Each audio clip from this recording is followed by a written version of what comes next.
lesson 2 prep 2 في geometry. عايزين في درس النهارده هنتكلم اكتر عن التريانجلز ونربط نعمل ريليشنز ما بين الانجلز وبين السايدز، وهنشوف ايه الريليشنز ما بينهم وممكن نخلي ازاي ما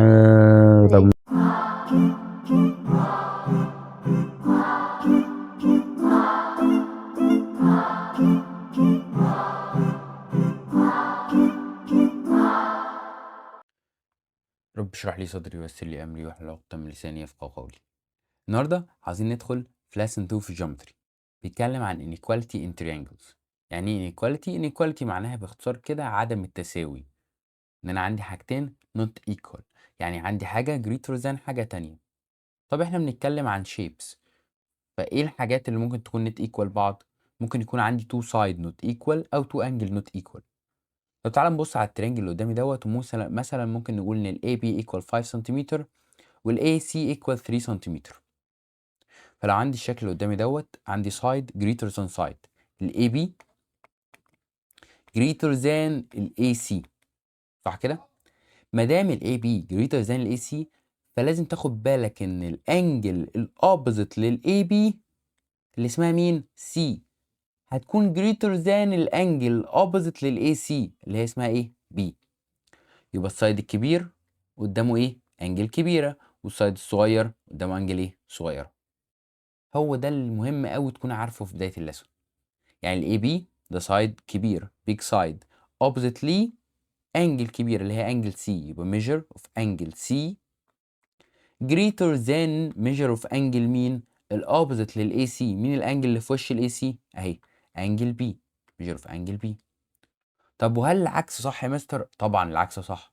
لو عندي greater angle، انجل كبيرة، يبقى هو يكون في وشها مين؟ الجريتر سايد، والسمولر انجل في وشها سمولر ايه؟ سايد.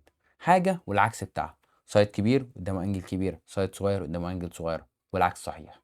طب ده ممكن يفيدنا في ايه؟ ممكن يفيدنا يخليني اقدر اعمل ارينج للسايدز بتاعت الترينجل او الانجلز. ازاي يعني؟ تعال نبص السؤال الجاي دوت. بيقول لي عاوز اعمل ارينج ascending لمين؟ للميجر بتاع الانجلز. طب يا مستر، ده انا السؤال اللي عندي هنا ما فيهوش ولا انجل، ما فيش ولا انجل اعرف الميجر بتاعها. اقول لك انت مش محتاج تكون عارف الانجل، كفايه انك تكون عارف مين؟ السايدز. هو قال لك اعمل arrange ascending، فتعال نعمل ascending للسايدز. ascending يعني ده صغير. مين اصغر سايد عندي هنا؟ الاي سي، هو اصغر سايد. مين اللي بعده؟ البي سي. مين اللي بعده؟ الاي بي. كده انا عملت ascending لمين؟ للسايدز، من الصغير لمين؟ للكبير. تعال نفكر دلوقتي بقى. مش الاي بي ده، الاي سي سوري، ده اصغر سايد عندي؟ المنطقي ان اصغر سايد ده يكون قدامه اصغر ايه؟ انجل. اوكي، اصغر سايد اهو قدامه اصغر انجل اهي، يبقى انجل بي هي اصغر انجل عندي هنا. طب اللي بعدها البي سي في وشها مين؟ البي سي اهي في وشها انجل ايه؟ انجل ايه. طب والاي بي في وشها انجل ايه؟ سي. يبقى انا كده عملت ascending اوردر لمين؟ للميجر بتاع الانجلز. طب هل كان ممكن نعمل العكس؟ هل لو هو اداني الانجلز اقدر اعمل ارينج للسايدز؟ ممكن. الاول يلا، معايا انجل هنا ب 43 وانجل ب 58، محتاج فايند الثيرد انجل عشان اعرف اشتغل. ازاي فايند الثيرد انجل؟ ميجر اوف انجل سي ايكوال، انا عارف ان الصم بتاع 3 انجلز ب 180، فممكن اعمل 180 ماينس 43 ماينس 58، واحسبها على الكالكليتر تطلع لي بكام؟ اي ثينك هتطلع ب 79 يعني تقريبا. اوكي 79. دلوقتي انا معايا 3 انجلز، ازاي اعمل ascending order للسايدز؟ بنفس الطريقه. اعمل ascending للانجلز الاول. مين اصغر انجل هنا؟ انجل ايه يا مستر؟ بعدها انجل بي، بعدها انجل سي. وبص بقى، مين السايد اللي في وش الانجل الصغيره الايه؟ في وشها مين؟ البي سي. اكتب البي سي الاول. طب انجل بي في وشها مين؟ اي سي. طب انجل سي في وشها مين؟ اي بي. كده عملت ascending order لمين؟ للسايتس. كده نبقى خلصنا الفكره دي، ندخل على اللي بعدها. يلا بقى نبص على مساله البروف اللي عندي هنا. بيقول لي اعمل بروف ان البي سي جريتر ذان السايد اي سي. عاوز ابروف ان البي سي، فين البي سي؟ السايد ده. عاوز ابروف ان هو جريتر ذان الاي سي. ازاي اعمل بروف ان في سايد جريتر ذان سايد؟ لازم يكون عندي الاوبوزيت انجل للبي سي والاوبوزيت انجل لمين؟ للاي سي. مين اللي في وش الاي سي؟ انجل بي. واللي في وش الاي سي في وشها بي، والبي سي في وشها الانجل ايه اللي قدامنا هنا. انا لو معايا التو انجل دول اقدر اعمل كومبير للتو سايد. طب يلا نحاول نفايند التو انجل دول. يلا بينا. اول حاجه هو بدأ السؤال ورسم لي هنا ايه؟ علامه بارال. علامه البارال دي اقدر اقول سنس ان اي دي بارال مع مين؟ مع البي سي. ما دام عامل لي بارال وعاملين حرف ايه؟ زد بالشكل ده، فالانجل اللي هنا هتكون ايكوال الانجل اللي هنا. يبقى therefore ان ميجر اوف انجل بي اللي هي اللي تحت دي ايكوال لمين؟ لميجر اوف انجل دي اي بي ايكوال 42. تمام كده، يبقى دي 42 خلاص عرفناها. ومعانا انجل هنا 68. ممكن نفايند الثيرد انجل؟ اه طبعا بسهوله. يبقى therefore measure of angle BAC equal 180 minus 42 plus 68 اللي هي equal كام؟ اللي هي equal 70. كده معايا الانجل اللي هنا ب 70. دلوقتي نقدر نعمل compare للسايدز. هو مين الانجل اكبر؟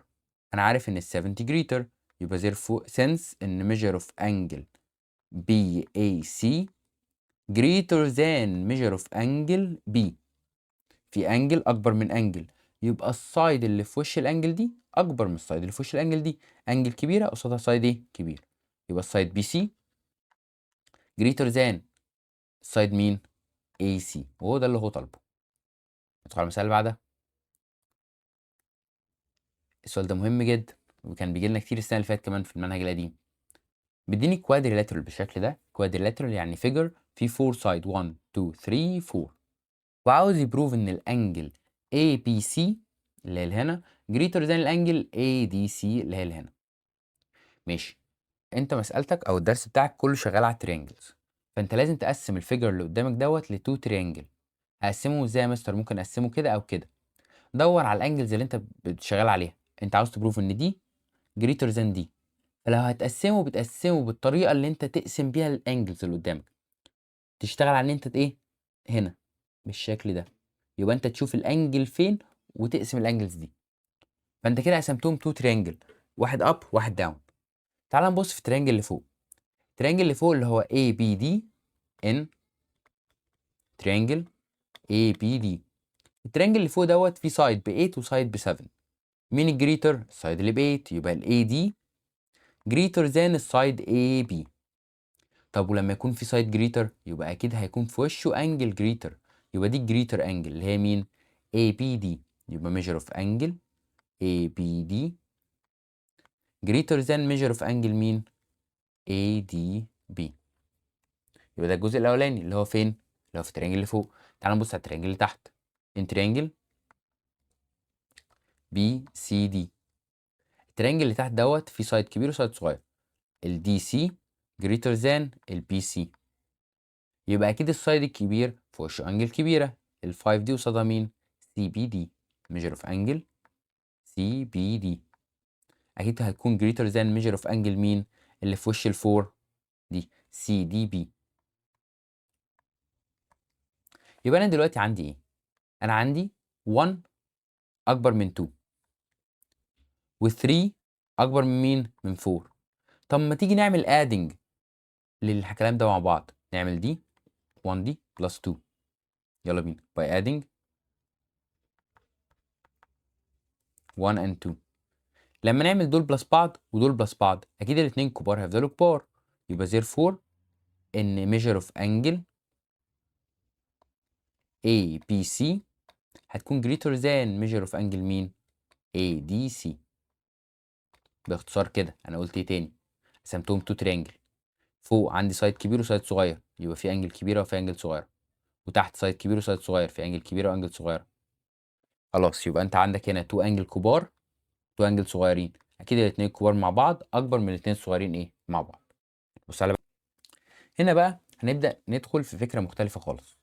الفكره دي معتمده على ايه؟ معتمده على ان انت عندك تو تريانجل مش تريانجل واحد بس. التو تريانجل دول بتعمل ما بينهم ريليشن. الريليشن دي بتتبني امتى؟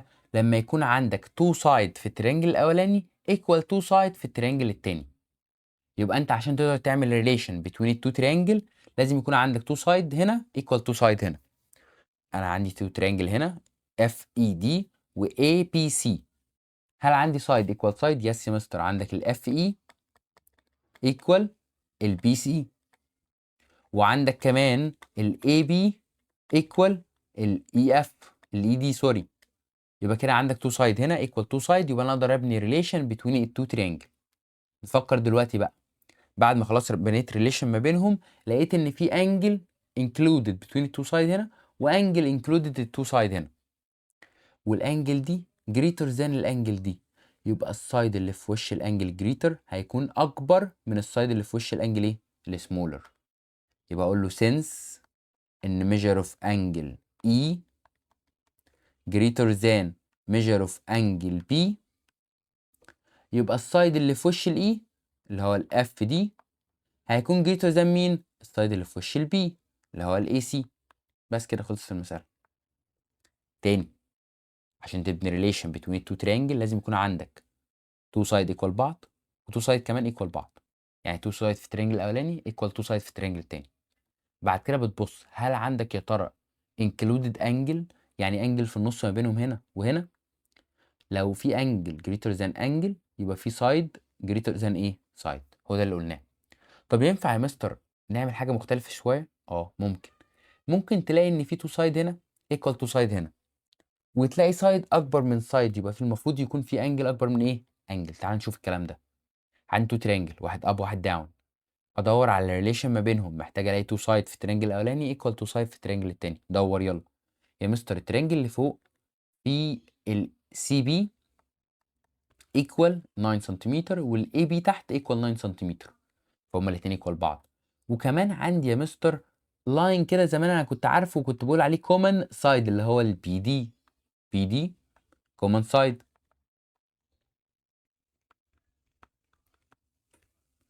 فيعتبر كده انا عندي تو سايد هنا ايكوال تو سايد هنا. طب وايه كمان؟ عندك في سايد greater than سايد AD since AD greater than DC. يبقى على طول ما دام في سايد اكبر من سايد يبقى الانجل اللي في وش الكبير اكبر من الانجل اللي في وش الصغير. يبقى therefore ان measure of angle ABD greater than measure of angle مين؟ CBD. معايا تو سايد ايكوال تو سايد، وفي سايد جريتر ذان سايد، في سايد كبير وسايد صغير. يبقى السايد الكبير في وشه انجل كبيره، والسايد الصغير في وشه انجل ايه صغير. ده باختصار مجمع الافكار اللي بنقابلها في الليسون دوت. خد بالك ان ليسون 1 و2 في الجيومتري اللي انا شارحهم لك على 2 فيديوز دولت هتلاقيهم في المعاصر متقسمين على 3 ليسونز. في الاخر هم نفس الكونتنت بتاعهم.